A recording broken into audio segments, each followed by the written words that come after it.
evening and thanks for joining us on the Week in Review. I'm Nick Blumberg. 3 former presidents are among thousands at a day-long memorial for Reverend Jesse Jackson.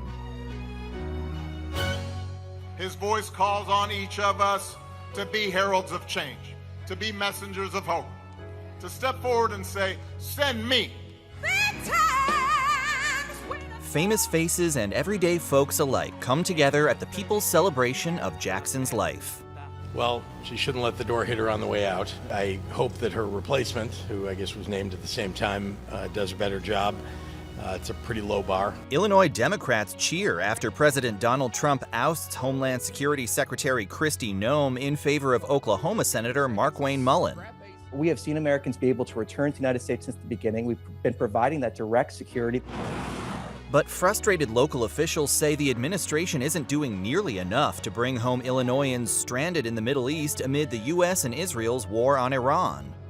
Meantime, Illinois lawmakers push for a state commission to investigate Jeffrey Epstein's local ties. The Chicago Fire break ground on a new stadium as neighbors call for a community benefits agreement. And it's DNC deja vu as Chicago is named a finalist for the Democrats' 2028 convention. And now to our Week in Review panel. Joining us are Steve Daniels of the Chicago Tribune editorial board, Katrina Pham of Borderless Magazine, Caroline Kobzanski, also from the Chicago Tribune, and WTTW's own Heather Sharon. Thank you all for being here. Let's get right to it. Steve Daniels, what do you think Kristi Noem's legacy is going to be as DHS secretary? It's going to be terrible, right? I mean, she oversaw basically these incursions into cities, including Chicago, incredibly poorly trained agents doing more or less abominable things on city streets throughout the country. And we were just talking before we went on the air. She managed to unite Republicans and Democrats in their desire for her to leave, which in this day and age is a real feat.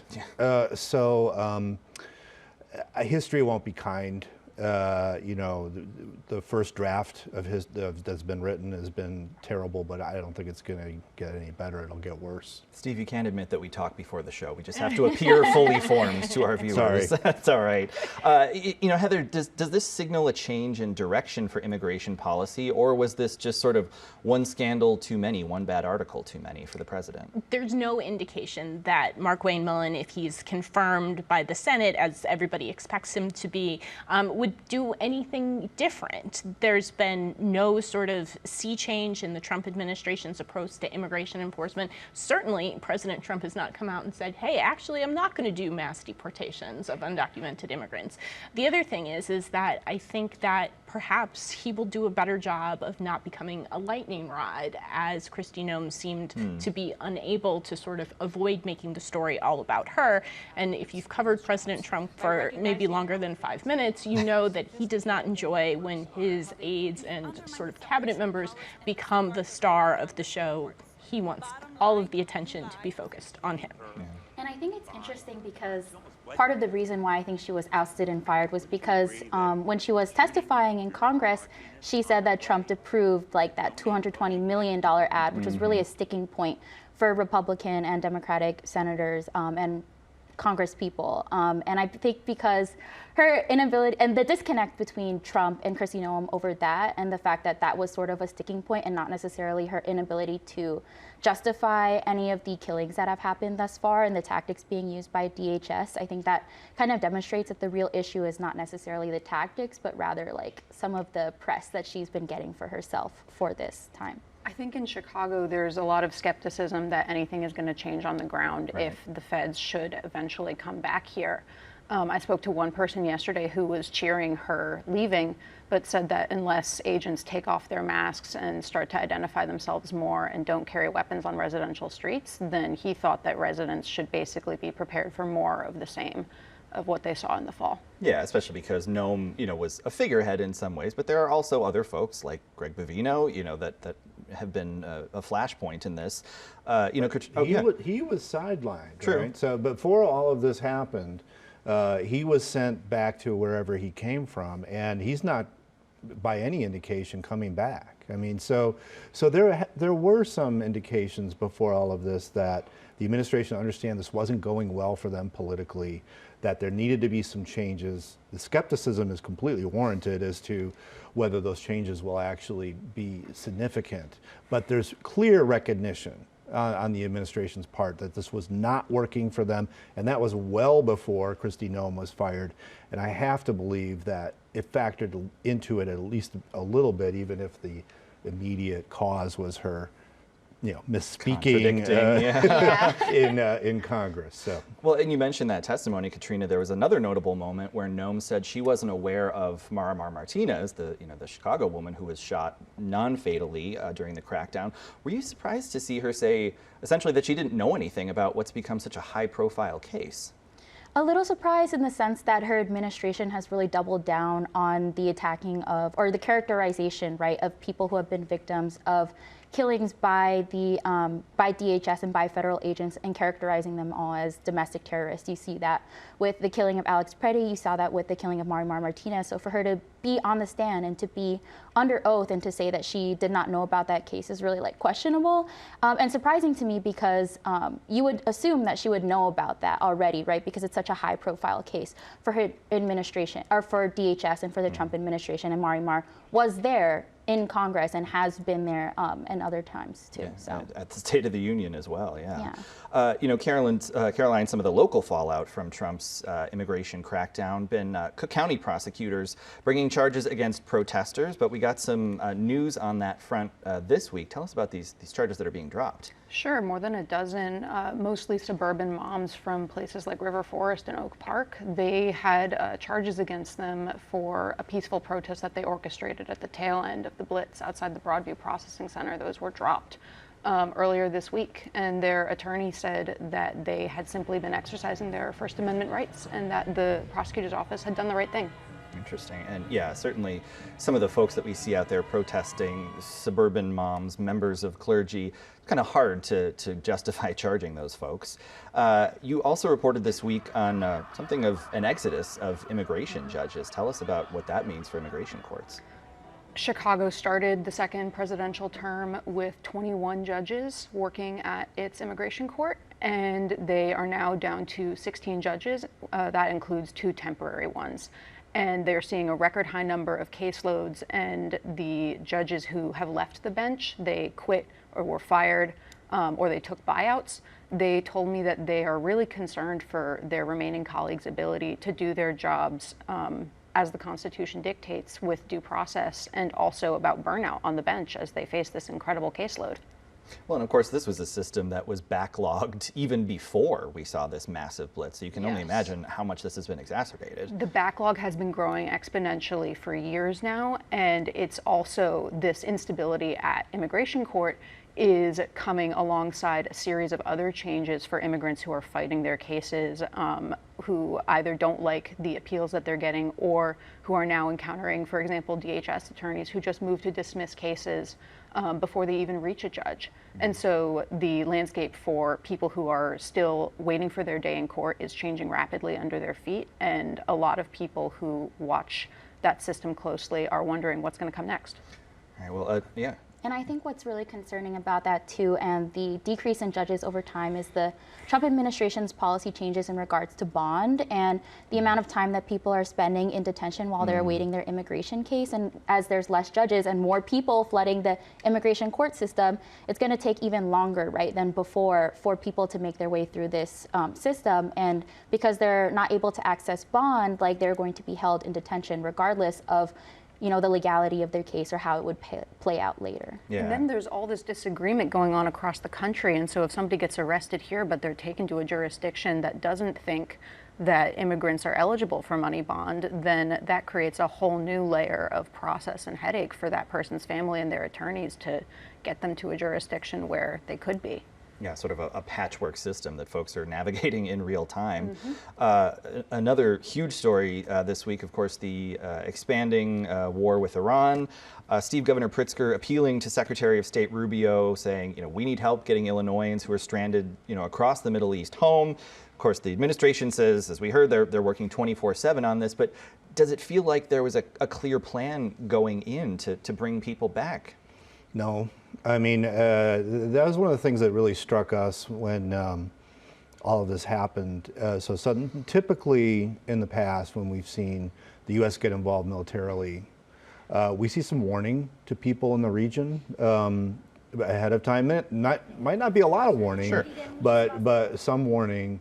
To that you might want to get out. Obviously, that did not occur. So we do have, this is an unusual situation, and it's obviously not just the U.S. I mean, there's countries all over the world that are in the same boat, and you've got people hunkered down in places like Dubai, in hotels, with bombs going off or whatever, or missiles hitting. It is a very, very difficult situation, but no, I don't think there was a lot of preparation. Heather, Congress failed to advance measures this week that would have reined in the president here. Does this show maybe a fracture within MAGA, that some of these anti-war Republicans weren't necessarily anti-war absolutists? Well, I think that is going to be the story of the next couple of days, right? We've seen people like Tucker Carlson, the online former Fox News head, be very critical of the president's decision to go to war in Iran and the president's close alliance with Israeli Prime Minister Benjamin Netanyahu. And I think that how that sort of all plays out within the Republican Party will tell us a lot more about how long this is going to last, exactly sort of how it shapes up.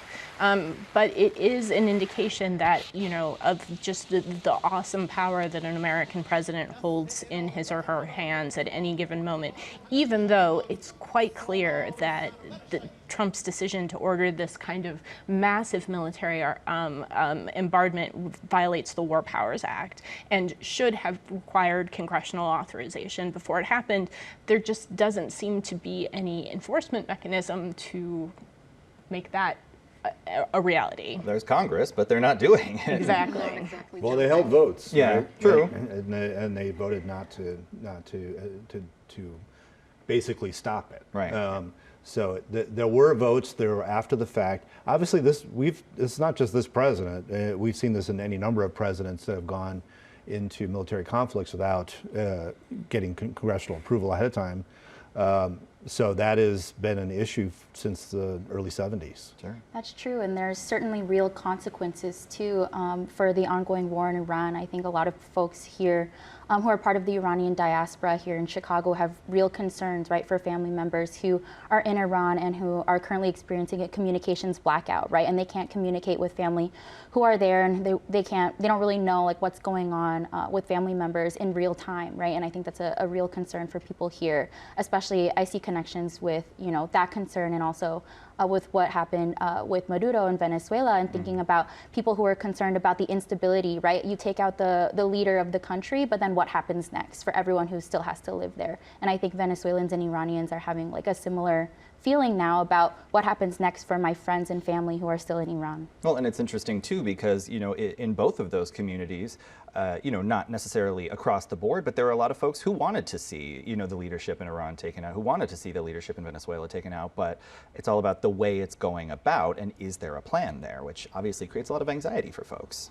Yeah, certainly. I think it's very complex, like people's feelings, like I think that kind of sums it up, right? It's like they don't think he's necessarily a great person, right? They don't necessarily want him in power, but is this the way to take him out of power? Yeah. Yeah.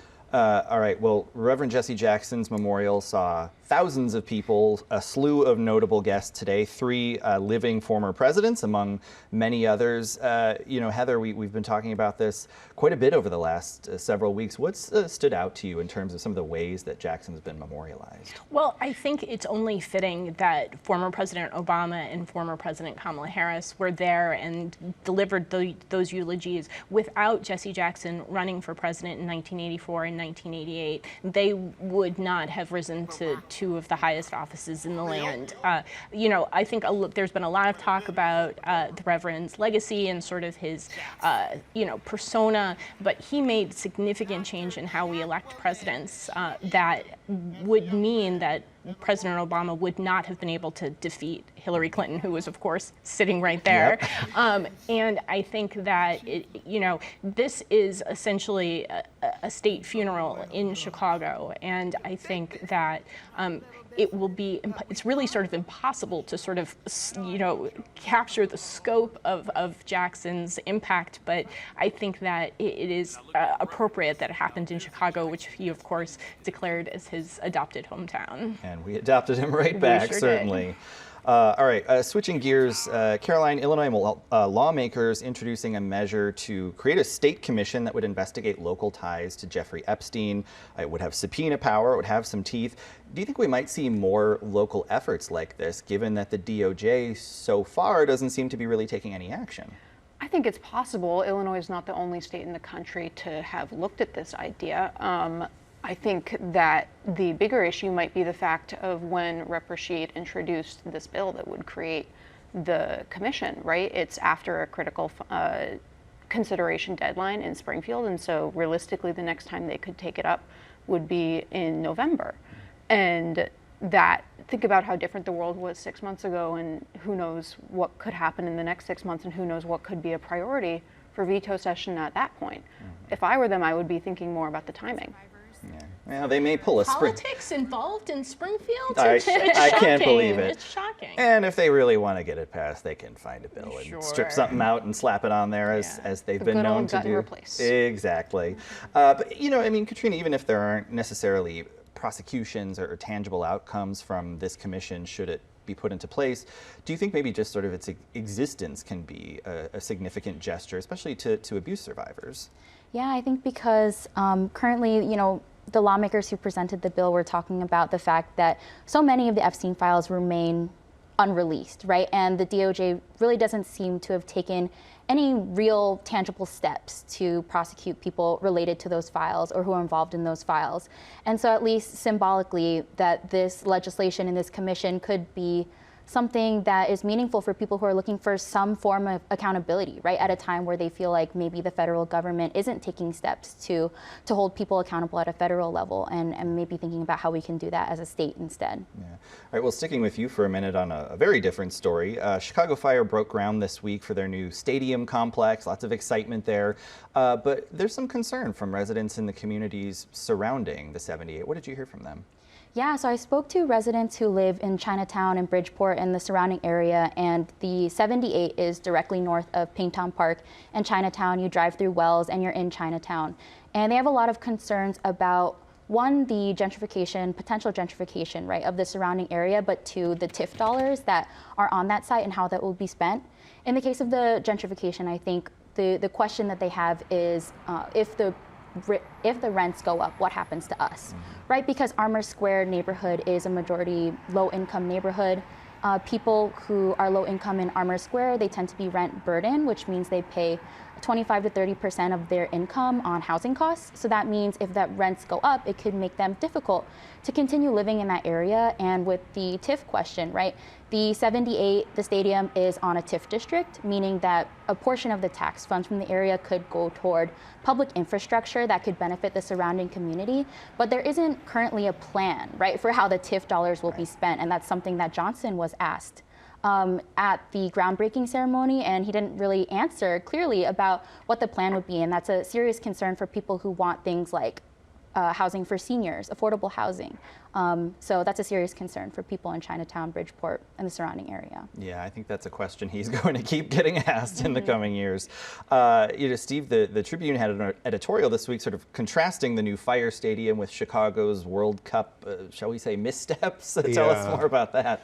And we think the Fire Stadium is a very good thing. And yeah, anytime you build something substantial in any neighborhood, you're going to have gentrification questions. Right now, Chicago isn't building much of anything. So that is pressuring rents in and of itself. And the reason, that tract in general, if you get a bunch of housing on it, should help alleviate some of those pressures. But on the question of the World Cup, we saw that the Trump administration is going to be providing $100 million to transit systems of cities that are hosting World Cup games, and our poor beleaguered transit system sure could have used that kind of help. Now, obviously, way back in when people were making these decisions, you couldn't foresee that, but a real missed opportunity for Chicago, which, you know, to have a World Cup matches in Kansas City and not in Chicago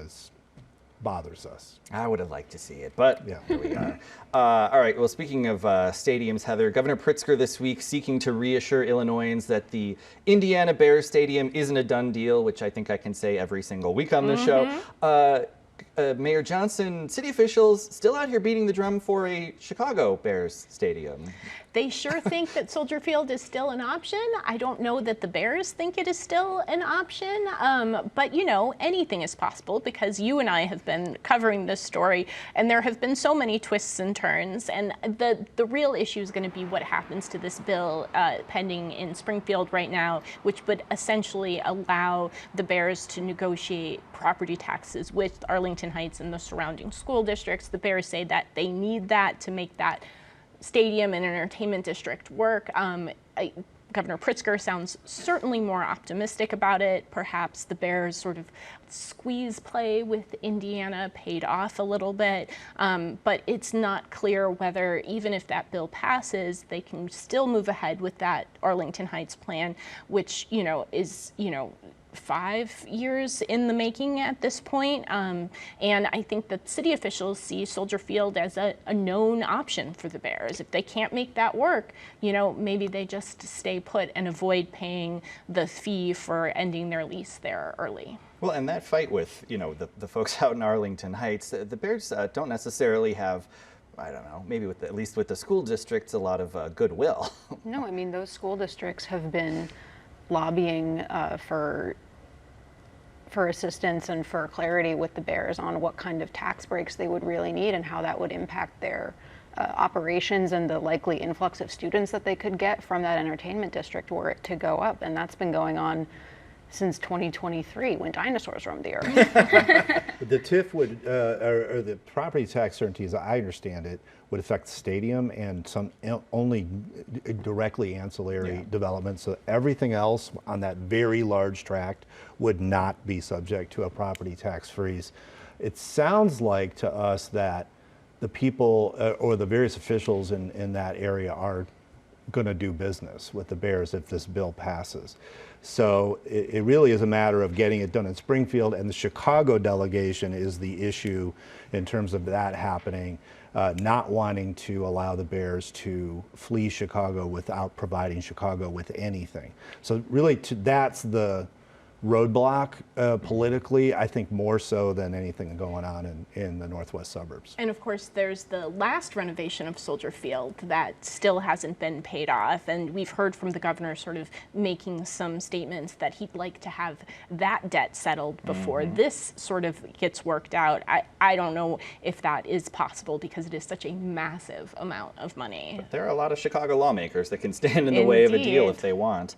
All right, we're almost out of time, but Heather, it feels like speaking of when dinosaurs roam the earth, it feels like the 2024 DNC simultaneously was a million years ago and just happened. Now we've learned we're a finalist for 2028.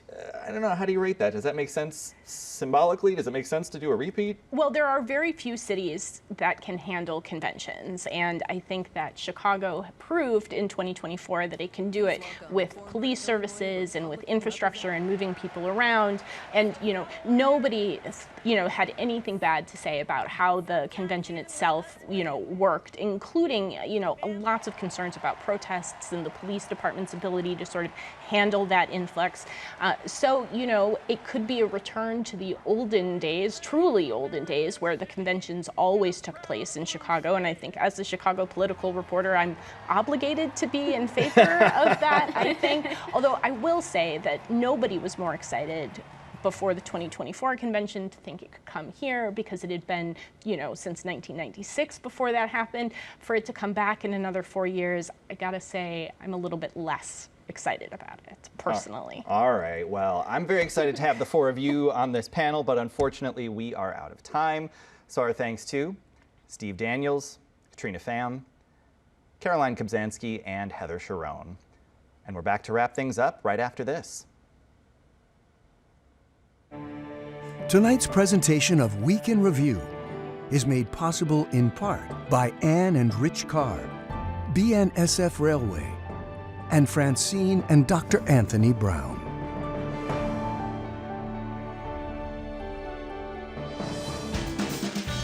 Chicago Tonight is made possible in part by the Alexandra and John Nichols family, the Polk Brothers Foundation.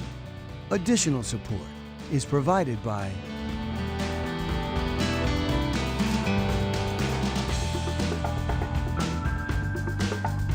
And that's our show for this Friday night. Join us on Monday night for a special edition of Chicago Tonight. 3 Democratic candidates running for U.S. Senate join us in their last televised forum.